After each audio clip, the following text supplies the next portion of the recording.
Чолом ДНРТ, с вами коми-этноблогер Генрих Инчинов. Сегодня поговорим о коми-национальных играх Ижемского района. Ижемский район расположен на севере республики Коми. Издавна тут живут оленеводы, купцы, все вместе коми-ижемцы. Они по всей стране славятся своей смекалкой и предпринимательским даром, поэтому их игры нацелены на развитие логики и смекалки.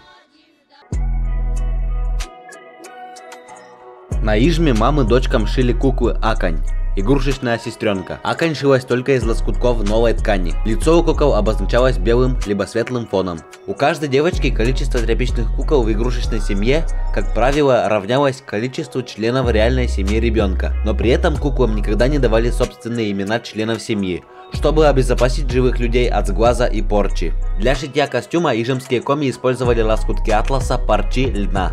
У ижемских коми родители-охотники нередко изготовляли кукол из утиного клюва, и назывались они Чож-Акань. Существует поверье, что как сложится жизнь куклы у девочки, так впоследствии может сложиться и ее собственная жизнь, поэтому девочки своих кукол берегут.